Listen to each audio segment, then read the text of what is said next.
Yeah.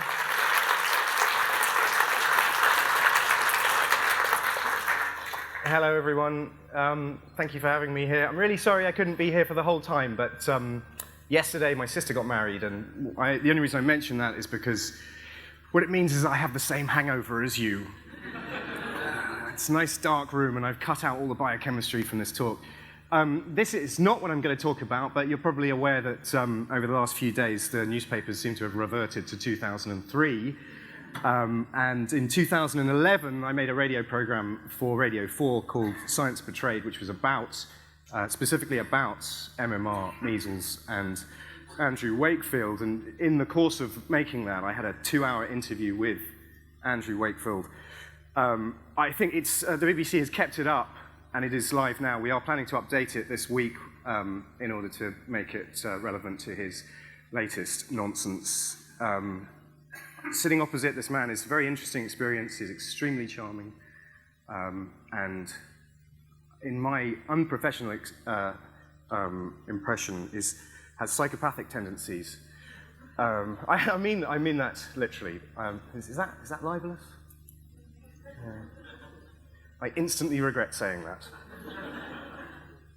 Okay, so actually what I'll be talking about is, yes, my new book, which is on sale in the hall. I got a call from my editor this morning. It was only out last week, but I got a call from my editor this morning saying we got a 4-star review in one of the Sundays, which is great. And then he told me it was the Daily Mail. And then he told me it was written by James Dellingpole. I have no idea how to process this information. Thank you, I think? No, anyway. So the book and this talk is about two aspects of biology that have emerged in the last, really emerged as a mature science in the last 2 years. And one of them is the origin of life, and the other is synthetic biology. And I'm going to whip through two aspects of those two sciences. So we start at the beginning, the origin of life. Of course, the origin of life, when we talk about life, we're talking about evolution, we're talking about ancestry. You've probably heard something about evolution already over the last 24 hours. I don't know whether anyone present knows anything about that, but I don't really need to talk about that. Here's a fun story about ancestry, which is partially relevant but worth telling. This is Charles II of Spain. He was the last ruling member of the Habsburg dynasty. The Habsburgs ruled the biggest chunk of Europe for about 200 years, ending at the beginning of the 18th century. Ending because Charles II died childless. Now, he had a troubled life. He didn't learn to talk until he was about 8. He didn't learn to walk until he was about 6 or 7. He was profoundly disabled physically and mentally, and was almost certainly sterile. He didn't produce an heir despite many attempts of his family to mate him off. His nickname was El Hejizado, apologize for the Spanish, which was, what's that? Thank you. Thank you. Do it again. Hechizado. Nice. The hexed. And so you can see from his picture, these are some of his family, some of the Habsburgs, not an attractive bunch. They have what, in medical terms, it's known as a prognathous jaw. It's referred to as the Habsburg Lip or the Habsburg jaw because despite being incredibly unattractive, it was considered as a badge of this familial honor, this great powerful family. This chap on the right here is actually a woman. Now, this lip represented something that was passed down throughout this family for 200 years. And Charles's disabilities were almost certainly a result of the profound and impressive degree of inbreeding that this family indulged in. I guess some of you will be familiar with what family trees look like. This one is Charles's. I like talking to audiences like this, because when you show them that, they go, ooh. Really? Ooh. So you'll know that if you are fully outbred, which we aren't really, because we're quite an inbred species, but if you go back 7 or 8 generations, you should have more than 254 members on a fully outbred tree. There are 29 on Charles's. And you'll note that there are several little loops in here. You should never have a loop on a family tree. That's a bad thing. They should only ever branch. This is his mother. And so that means that this chap is his grandfather. Now, this is his father, and that's his grandmother. But you'll note that his grandmother is his mother's aunt, right? No, his aunt. It doesn't even make sense trying to explain it. There is, you can't even say this is 7 or 8 generations because there's so much interbreeding, cross-generational interbreeding, mostly uncles with nieces, which is just a little bit icky. But anyway, family trees, that's what genetics, that's what evolution is all about. Here's a much better, better known family tree. Not talking about family ancestry here, but this is what Darwin sketched in his notebook in 1837. It was a representation of his big idea that he published a few years later, that all species are derived from common ancestry via this branching, diverging pattern. In 2003, this is what the tree of life now looks like. This is a tiny, tiny proportion, a representative sample of all the species that science has described, which is around about 2 million today. And of course, that's probably less than 3% of all the species that have ever existed, almost all of which are already extinct.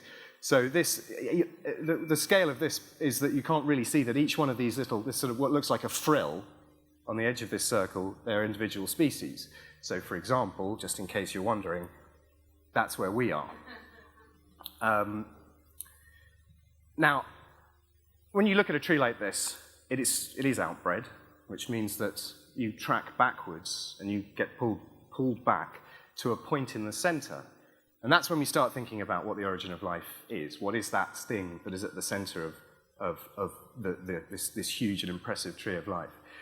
Except it's worth mentioning that biology really is a science of exceptions. And it can be a little bit annoying, but every time we come up with a really good model, it turns out it's a little bit more complicated than we previously thought. At the root of the tree of life, this happens. So bacteria and archaea, they do something which no other species do, which is that they can transfer genes not just from parent to offspring, they can transfer them horizontally. They can transfer them between siblings, effectively. And so at the root of the tree of life, instead of having a nice branching structure, you get this total mess. It's a really important part of biology, this, but for the purposes of my story, it still has a single origin point here.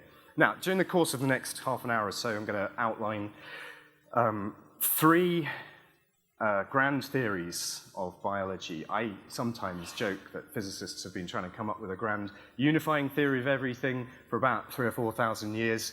I'm sure that Lawrence Krauss will have something to say about that in a minute, because they've sort of systematically failed as well. Whereas in biology, we did it 3 times in the space of 100 years. And so the first one I'll talk about is this. In fact, I'm not even going to talk about evolution. You all understand evolution. I think Dawkins was here earlier. The first chronologically, which came before 1859, was, oh no, wrong way, sorry, was the cell theory, actually, devised by these 3 gentlemen. These 2 on the, if you've ever studied biology, these 2 on the left get all the credit for it. Actually, much of the work was done by this chap, Robert Remak, who was a Polish Jew and was therefore, in complex social circumstances, written out of history, but he did significant work in this field. Now, cell theory is very simple. It states 2 things, which are that, 1, all life is made of cells. There is the question of what viruses are. It is a scientific question. For our purpose, the consensus, the majority consensus, is that viruses are not living. I hear an argument there? Talk about that later. All life is made of cells for our purposes, and the second point is that cells only ever come from other cells. They are only ever born from an existing cell. So you combine these 2 ideas, evolution, the tree of life, with cell theory, these two facts of cell theory. And it means that every single cell in your body right now, some of which you're producing, are being generated, particularly the men in their balls, right? Every single one of those has a direct, absolute lineage back through 4 billion years worth of life on Earth that you can track with absolute absolute certainty. Now, cell theory was important because it's true, right? Truth is important in science, or at least tending towards it. But it was also important for the story because it was the death knell of what was the most prominent theory for the origin of life for several thousand years. So as well as the grand theories of biology I'll be talking about, I'm also going to be talking about some wrong ones. And the first wrong idea is this idea called spontaneous generation. Now, there's a scientific version of it, which I'll come into in a minute, but of course spontaneous generation is basically the basis of all creation myths. And they're quite funny, creation myths. Actually, this one is not particularly funny. This is obviously the Christian version. God invigorates red earth. Adam means of red earth, and he creates life from nothing. You know, that's just so typically Christian conservative. This one is a much better story. This is the Egyptian creator god Atum, who had two rare talents. The first was that he created himself, which is is really impressive, but not as impressive as his method for creating man and woman, which was his second rare talent was autofellatio. And after perpetrating that, he spat out man and woman. I'm just going to leave that there. Oh no, I'm not actually, because the Egyptians have lots of creation myths which are even better than that. So that was the creation of life. This is an image of another universe creation myth that comes from Egypt. I'm just going to leave that there as well. Right. Anyway, the scientific version starts with this chap, Aristotle. He wrote the first great biology textbook, Animalia, in the 3rd century BC, which is a wonderful piece of work and well worth reading, but it does contain the first documented version of what is spontaneous generation, the creation of life from non-life. And he was wrong about that. It's poor observation, it's not good experimental science, but the idea stuck for several thousand years following on from Aristotle. We see it in culture all the time. So there's a golden syrup container. Now you may not have ever noticed that weird logo in the middle is the carcass of a lion with bees buzzing out of it. And this is one of the great, in fact, a recipe for creating bees that was documented. I have to read this. It says, one of the versions doesn't involve a lion, it involves a bull. Kill a young bull, bury it in an upright position so that its horns protrude from the ground. After a month, a swarm of bees will fly out of the corpse, which is probably true, but that doesn't mean that they came from there, does it? This chap, Van Helmont, really respected chemist, 17th century chemist, described as the father of gaseous chemistry. His version of spontaneous generation was that if you place, and again I'm quoting, if you place a dirty shirt in an open pot containing a few grains of wheat in 21 days, mice will appear. Which is also probably true, but that's probably not where they came from. Here's my favourite. This is like introducing these two creatures at a party. Goose barnacle, barnacle goose. This one's a bird. That one's a mollusk. But in 11th century France, the Catholic Church tried to declare that the barnacle goose was a spontaneously generated version of a goose barnacle. It turned out the reason they were doing this is because that would be an unnatural act and therefore not subject to fasting at Lent. So crap science just to get around the fact that you're not quite pious enough. Anyway, so spontaneous generation was killed by Pasteur in the 19th century with very simple experiments, a rich broth in which bacteria would readily grow if exposed to the elements, exposed to air. What he did is put this curved swan neck in so that bacteria couldn't float in off the air. And so the broth would stay sterile until he broke it off. And that was the end of it. It was good science. It was a good experiment to explain a phenomenon that was unobserved before. Now, getting back to the origin of life itself. So when we talked about the tree of life, we talked about how the root, there's a singular root, not multiple roots. Now, where does this idea come from? Well, as many good ideas come from, one of the most eloquent descriptions of this is the final paragraph of The Origin of Species, which I think is one of the finest pieces of writing in the English language. But in that, he does Darwin does speculate about the origin of life in a remarkably prescient way. He talks about life being originally breathed into a few forms or into one. Now, he is hedging his bets by saying a few forms or into one, but now we're confident that there is a single origin of the tree of life, a single entity, a single organism from which all life on Earth that has survived for 4 billion years was derived, and we call that LUCA, the last universal common ancestor. We don't know exactly what LUCA was. It might not be that it was as simple as a cell, but it may be a colony of cells. But based on all the biochemistry, all the molecular biology that we spent the last 150 years learning, all evidence suggests that LUCA was a thing a little bit like a cell that exists today, using DNA, RNA, proteins, and all the mechanics that run you and all life forms. Now, we think that LUCA existed around about 3.8 or 3.9 billion years ago. That coincides with the end of the Earth being a really shitty place to live. Specifically, there was a 300 million year rain of meteors from the sky where planetary sterilization would have happened on a monthly basis, probably, where 6-kilometer meteorites would hit the Earth at a rate of about once every 6 months. And as a result of that, we don't have any rocks from the first period of the Earth's existence, the Hadean. It was because the land was constantly pummeled into nothing, and the amount of energy that the late heavy bombardment, as this period was known, is enough to vaporize the oceans. And then it all just stops, and we know that, because not because there are no rocks on Earth, but because we went to the moon. So when we sent those 5 Apollo missions, 12 men, to the moon in the 60s and 70s, they came back with about 500 kilograms of moon rocks. And by looking at those, by studying those rocks, the moon, of course, is a permanent record because there's no atmosphere, no winds to blow away what happens on the surface. But when they came back with those rocks and analyzed them, they could see a very specific window of time where there was intense meteoric activity in the local neighborhood. And by inference, we would have suffered, the Earth would have suffered that same barrage.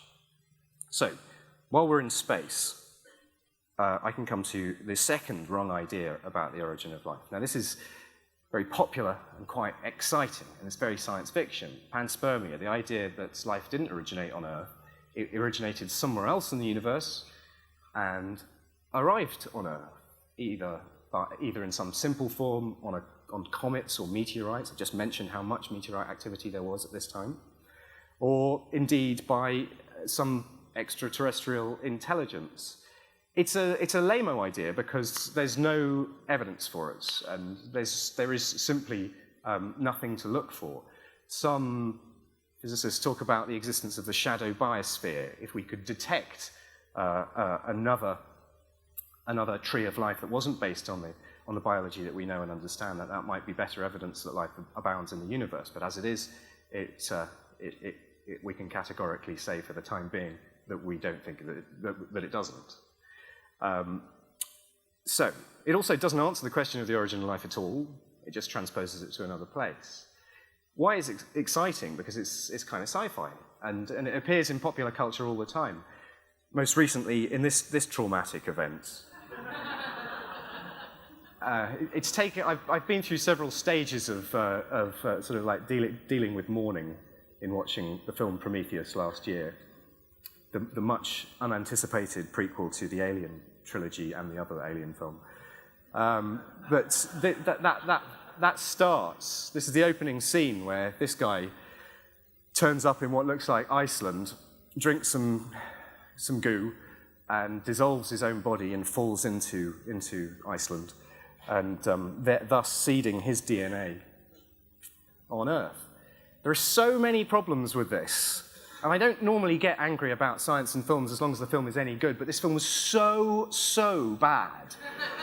and so anger-inducingly bad. Why, if he was the creator of all life on Earth and looks vaguely like an admittedly super-ripped human, why did humans only turn up about 300,000 years ago? Why did we have bacteria for the first billion years? Why do monkeys exist? Why is he wearing a nappy?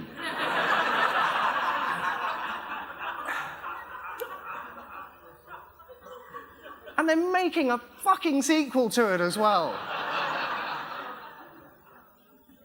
It's taken me a long time to get to this stage where I can talk about it.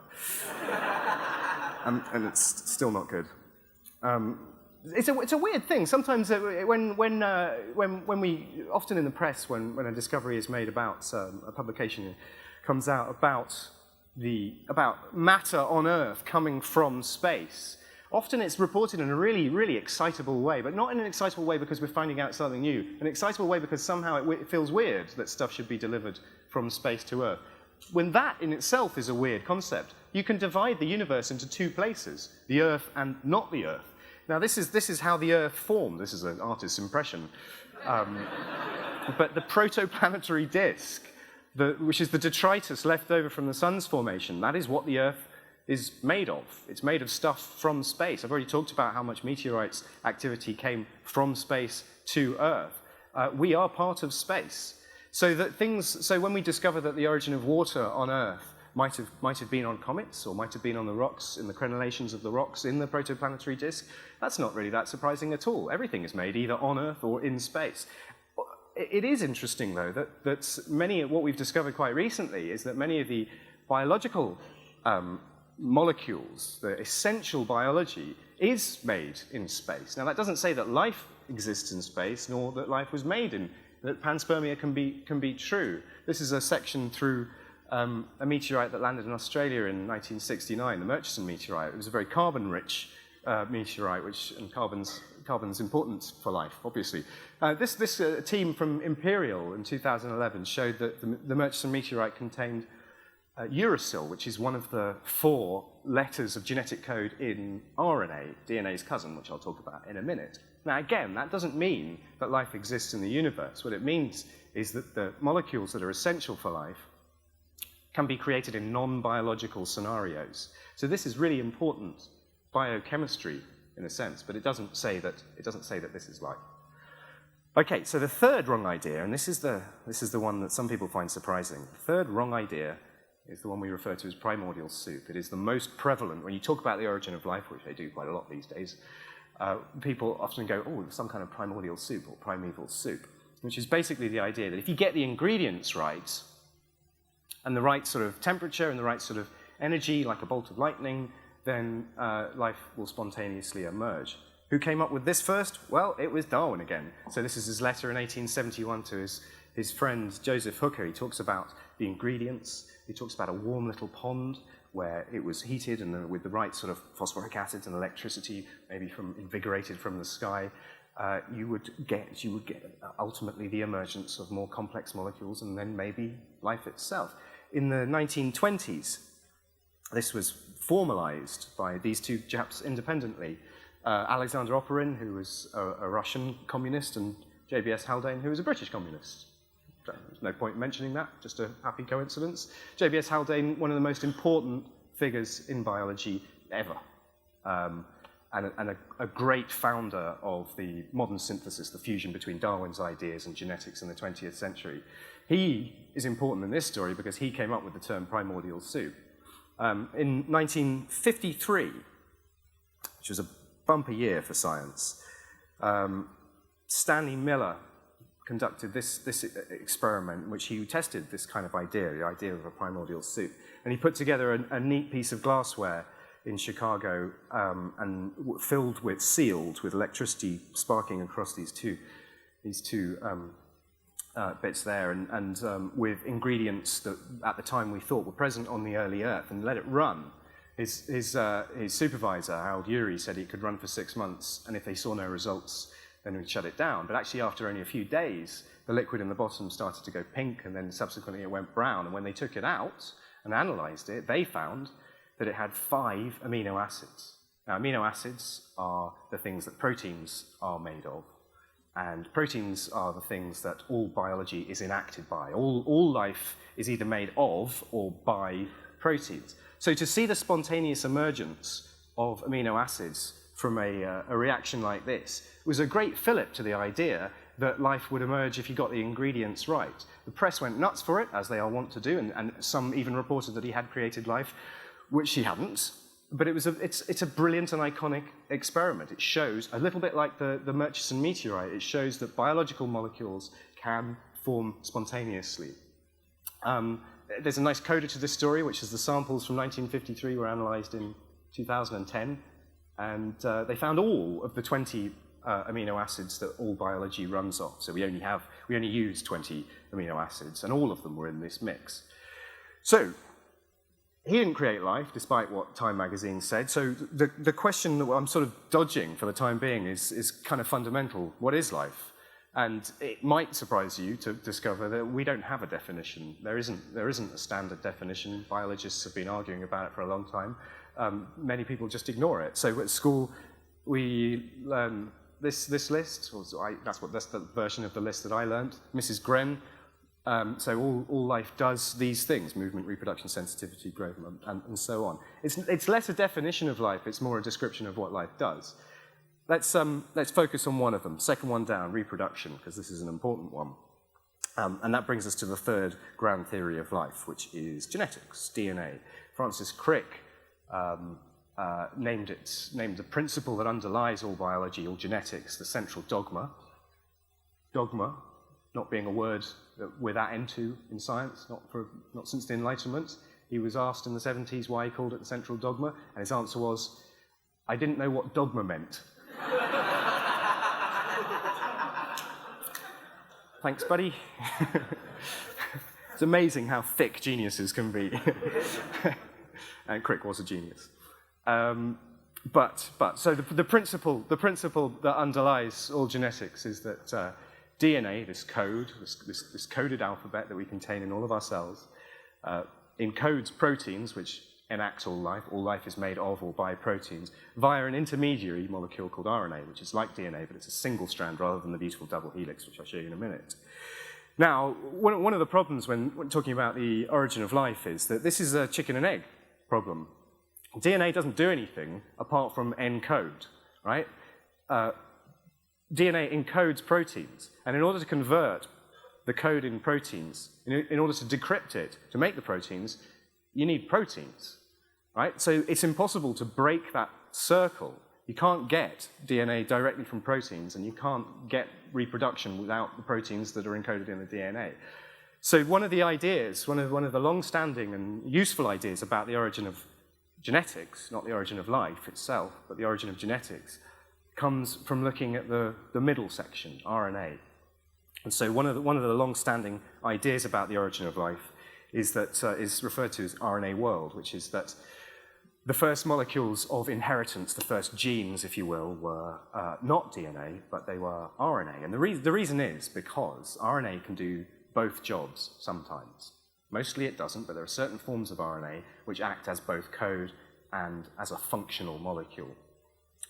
Now, we've known that for a while, but recently, in 2011, we've started to look much more closely experimentally at this. So this is a model of a thing called a ribozyme, which is made of, it's an RNA molecule, but it does exactly both of those things. What this thing does is that it catalyzes its own reproduction. It pairs up with another version of it, and as a result of that, if the ingredients are right in the test tube, it will produce another version of that, and it will do it indefinitely as long as it's supplied with ingredients. And it will do it perfectly, right? So the piece of information that it encodes is copy yourself, and the function that it enacts is copying itself. So this, in a sense, is a model, an idea of what the first gene could have been like. It does it absolutely perfectly, which is not what evolution is about. Evolution is imperfect copying. So Jerry Joyce, the principal investigator behind this, they introduced imperfection in the process of reproduction of this molecule, and it behaved in a way absolutely as natural selection does. The ones that reproduced the most successfully came to dominate the system. So you actually see a semblance of natural selection, Darwinian natural selection, in chemicals that we are suggesting predated by thousands, if not millions of years, the existence of cells that are subject to natural selection in the way that Darwin described. So there's the central dogma again. We get around that for the origin of life by just removing the two bookends of it and just say that RNA makes. Now, we go back to that list. Oh, it's very dry up here, isn't it? It's that weird 24-hour bug that everyone's got. I'll be done soon, it's all right. We've got a bit of a lump in the road here because now I have to start talking about physics. This is where I start talking about energy, which is the domain of physics. Now, if you look at the list, if you start looking for what life does, yeah, many life forms do all of those things. Some do some of them. Reproduction is absolutely key, and genetics is absolutely key. That tree of life is a true thing.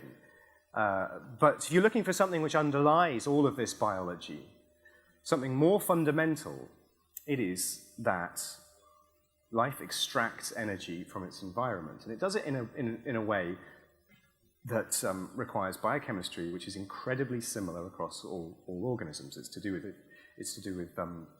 the Krebs cycle, if you're interested, but that's the end. I'm never going to mention that ever again. But it's to do with the flow of protons across a gradient and them acting as a sort of turbine which generates the biochemistry, the energy that all of these processes are utterly dependent on. Are we in the Douglas Adams rooms or Richard Dawkins room here? All right, okay, well, here's a Douglas Adams quote. So when we start, this is, it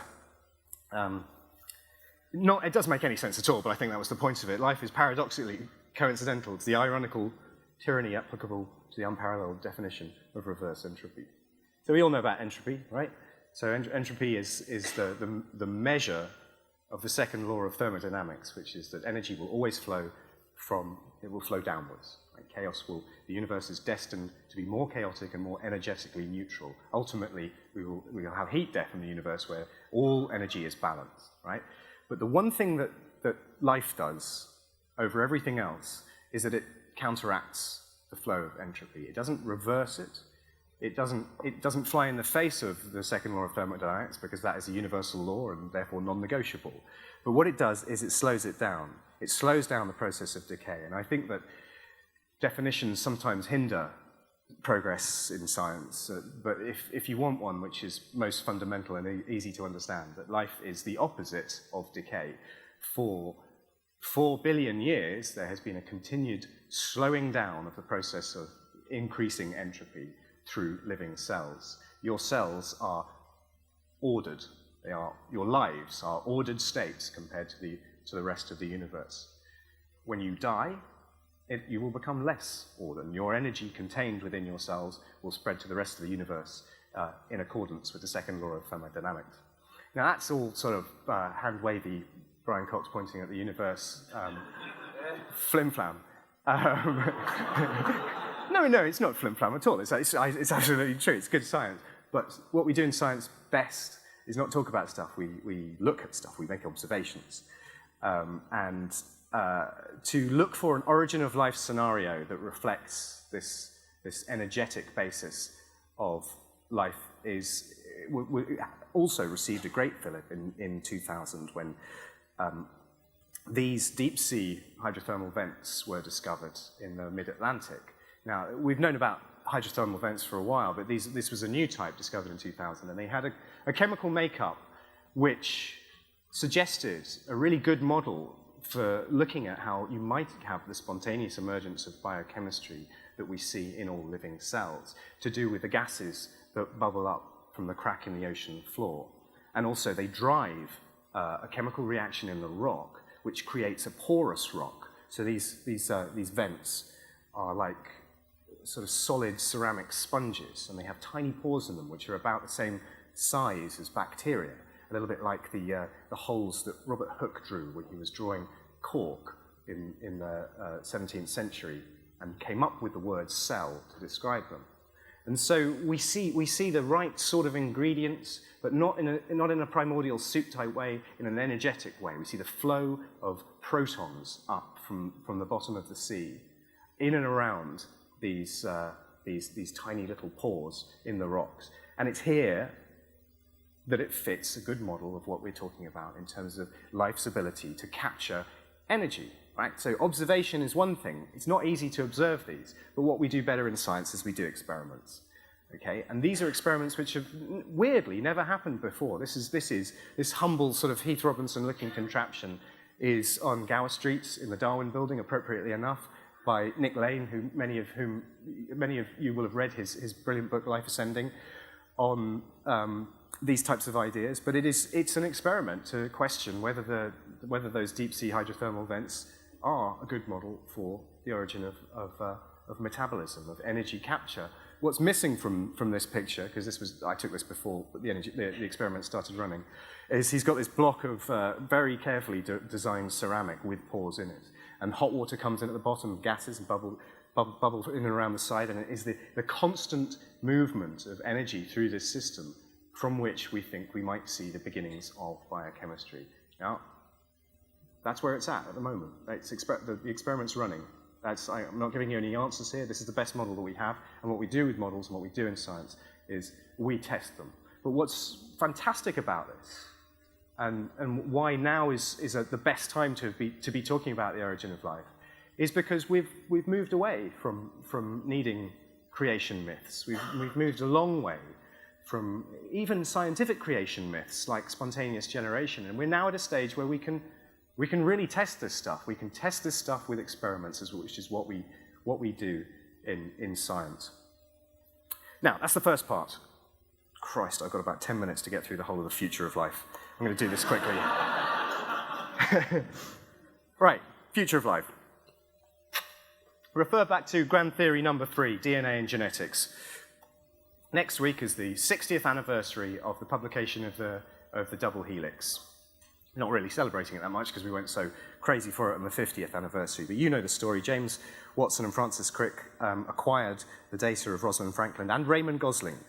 And with that, they worked out that... Is that rotating? It took ages to get that to work. They worked out that the structure of DNA was the iconic double helix, the most famous molecule in existence. The structure, the reason why that was the greatest discovery of the 20th century is because the structure is inherent to its functions. So it does two very clever things.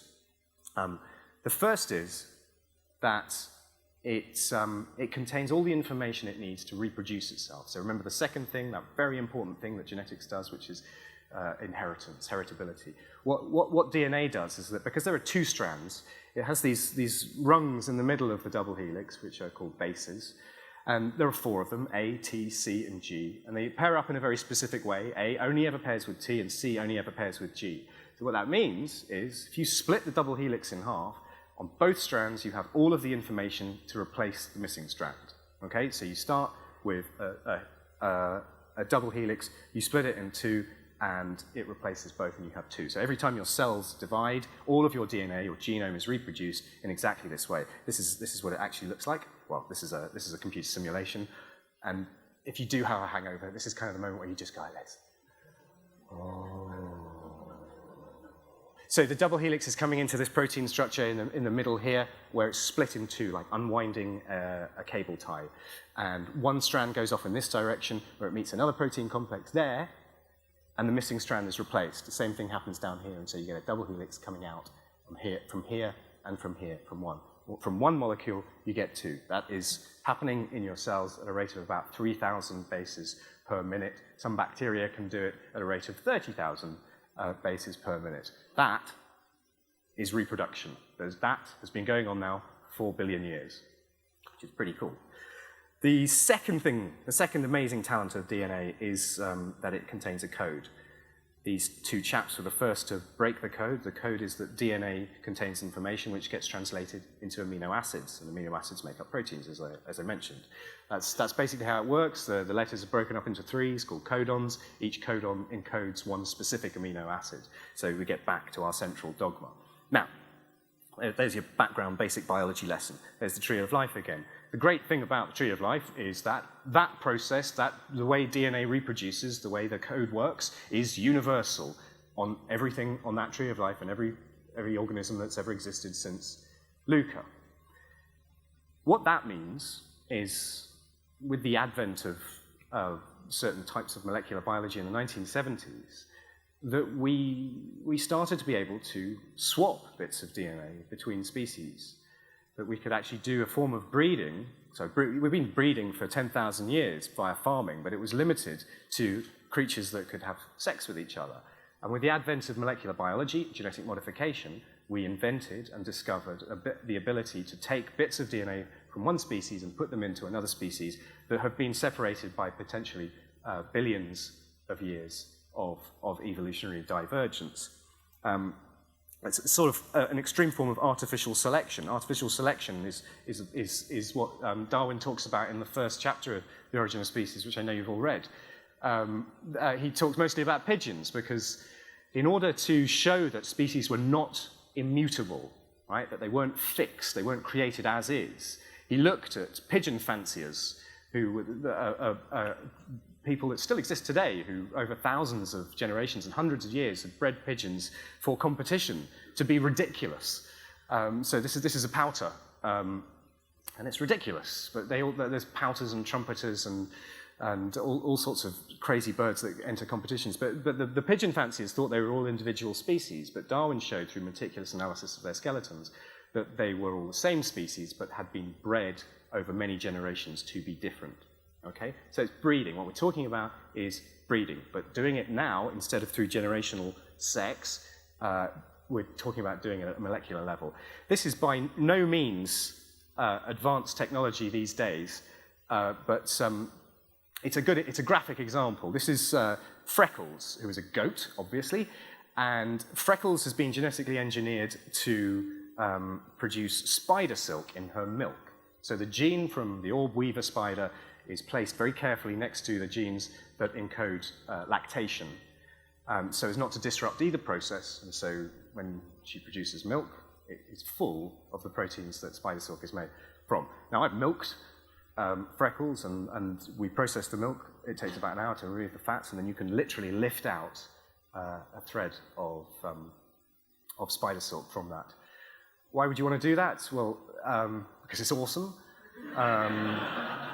But also, spider silk is an incredible material. We haven't come close to creating anything that has the tensile properties and strength properties of spider silk. So the ability to make it's farming. What we're talking about is an extraordinarily advanced form of farming.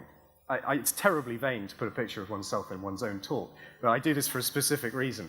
I wrote an article about Freckles and genetic engineering, The Observer, this time last year, and they used this picture, and they felt the need to caption it like this.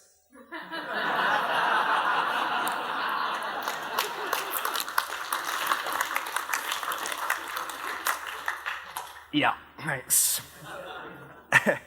So another striking example which I like to talk about is this is a type of cress that has been genetically modified so it goes purple if it grows in the presence of landmines. Right? So you take a handful of these seeds, scatter them into a field of mines. The purple ones are growing over where landmines are. For complex political and financial reasons, this never made it to market, despite its immense potential. So this is not a genetically modified organism. That is a jellyfish that glows green in the dark oceans. It produces a protein which fluoresces green, so biologists called it green fluorescent protein. Incredibly useful in genetic modification because it acts as a tag. It means that sometimes the experiments you do, the results are cryptic. There's subtle changes to biology, and you can't necessarily see how significant your transgene, the gene that you're fiddling around with, how well that's working. So adding a fluorescent tag is really helpful, and so you get the production of organisms such as this, which, apart from being the most awesome pet in the history of animals, is the result of some HIV researchers. So they modified this cat's genome in order that the protein glows in places where a particular protein that's associated with HIV resides. Now, what I'm in the last 3 minutes, what I'm really interested in now is the sort of evolved descendant of genetic modification, which is a new field, kind of a new field, that has emerged in the last few years called synthetic biology. And it's different from molecular biology and genetic modification because it really has engineering as its core. So the movement that is emerging, that is synthetic biology, really has a sense of not just experimental science, but to create tools, to use the tools of 4 billion years worth of evolution, to modify them, to redesign them, to remix them, in order to build tools that can address the problems that humanity in this world faces. I guess the birth moment of synthetic biology happened probably 10 years ago. This is a circuit. They refer to them as genetic circuits, which betrays the fact that a lot of people working in synthetic biology actually came from electrical engineering as a background rather than genetics. So this was a very, very basic circuit called the Repressilator, which is an awesome name. But it's a negative feedback loop, is how we refer to it. So basically, the gene on these are all genes. These are bits of DNA that have been stuck together and engineered into the specific way so they have this function, which is that when that one is on, it turns this one off, and when this one is off, it turns this one on, and when this one is on, it turns that one off. And because there are 3 of them, you get a perpetual loop. It will keep doing that, potentially forever, inside a bacteria, inside a living cell. Now, like I said, you can't necessarily see what's happening there, so they threw in the GFP tag, so every time this one comes on, it also glows green. So what you have is a cell that, because there's a time lag between each one of these stages, what you have is a cell that fluoresces with a continuous pulse, right? That was done in 2000. A couple of years ago, they upgraded the sophistication of this system so that you could get synchronization of that pulse throughout a colony of bacteria. And this is what this looks like, which is another mesmerizer. So it's obviously speeded up. The cycle is about 20 minutes for the pulse. But in terms of the number of bacteria doing this, it's kind of like, the analogy we used when we made a film about it was that it would be like synchronizing every single traffic light on Earth and then reproducing that Earth something like 10,000 times. So an immense feat of control over a living organism. So synthetic biology is... I'm going to stop that so you actually pay attention and listen to me. Yeah. Right, sorry. Can't remember what I was talking about now.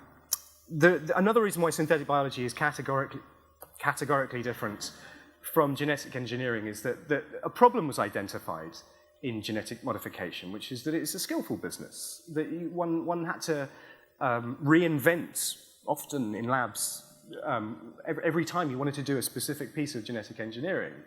There was no standardization. It's kind of like the plug socket problem. When anyone who travels frequently will be interminably annoyed by the fact that they have to carry around Apple's 20-pound plug converters because we don't have a standardized plug system for power sockets. Electrical engineering identified this as a problem decades ago, and they standardized everything, which meant that anyone could do it. You didn't need to reinvent a diode every time you wanted to use a diode.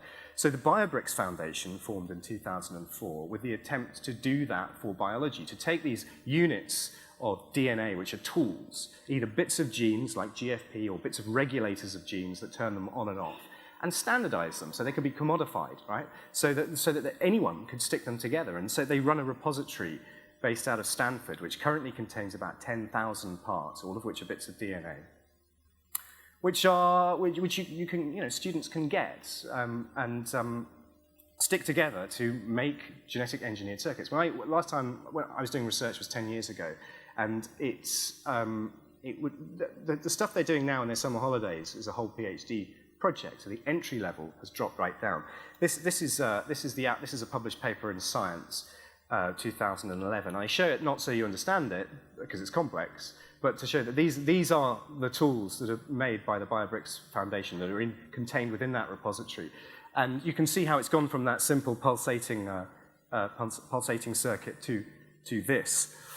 What this circuit does is, it's a piece of genetic circuit that fits into a virus which infects a particular type of cancer cell called a HALAR cell, which many of you will have heard of.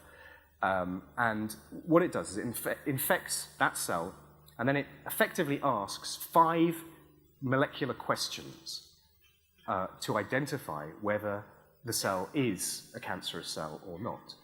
And if the answer to any one of those questions is negative, then the circuit leaves and nothing happens to that cell. If it gets a 5 out of 5 score, it uses a Boolean logic to calculate that the cell is a HALAR cell. And the output, as a result of that calculation, is that it invokes the cell's suicide program, okay? So it's an assassin that only targets a specific type of cancer at a cellular level. If you think about the way we treat cancer at the moment, chemotherapy and radiotherapy are still the most effective treatments, which are kind of like shotgun approaches. We're getting better at targeting them, but they still kill many healthy cells. This will only destroy the cells that are cancerous, right? This is the potential this field has. This only works in cells in culture at the moment, but they're doing animal tests at this moment. Now, I'm going to wrap up now. That commodification, that reduction of the entry level for doing amazingly sophisticated genetic engineering has been really exemplified by the Biobricks Foundation's model, right? And they run a competition every year called iGEM, the International Genetically Engineered Machine Competition. It's for second-year undergraduates as summer projects. It runs for 6 weeks. The experimental time is 6 weeks, and then they come up with an idea, go to the repository, get the ingredients for it, build the circuit, present it at a competition, and the prize is this giant golden Lego brick, which sort of exemplifies both the playful nature and the engineering-based principles of this endeavor. Now, it's incredibly exciting, this. The entry level is reduced, that these are second-year undergraduates. I did a lab project in my second year as an undergraduate. I measured the dimensions of 3,000 stalk-eyed flies to determine whether their eyes were more symmetrical than their wings. And after 3 months, we discovered 2 things. One, the microscope was broken. Because there was a huge left-hand bias. When we did the calculation, it was like all of these flies would have been flying around like rats, and they clearly weren't. And then when we did the calculation again, we worked out that they weren't. You know, there was no difference in the symmetry. So that was how biology used to be. Now these guys at universities all around, the competition's open at the moment. Universities all around the world, there are 19 and 21-year-olds doing previously unimaginable feats of genetic engineering in order to address specific problems of environmental damage, of drug discovery and production, of more mundane things. The winners last year produced a circuit that would change color when it detected the gases coming off from meat as it rots, with the intention of putting it in a tray in the supermarket. It's just an indicator of when your meat is about to go off. I think that synthetic biology is a controversial and taught field. There's a lot of hype about it, which might sound that I'm party to that hype. But I also think that it's worth talking about because we're on the footsteps of an industrial revolution which has the potential to affect every aspect of everyone's life. Drug production, food production, fuel production, environmental. NASA have got a serious research project in synthetic biology to help them explore space.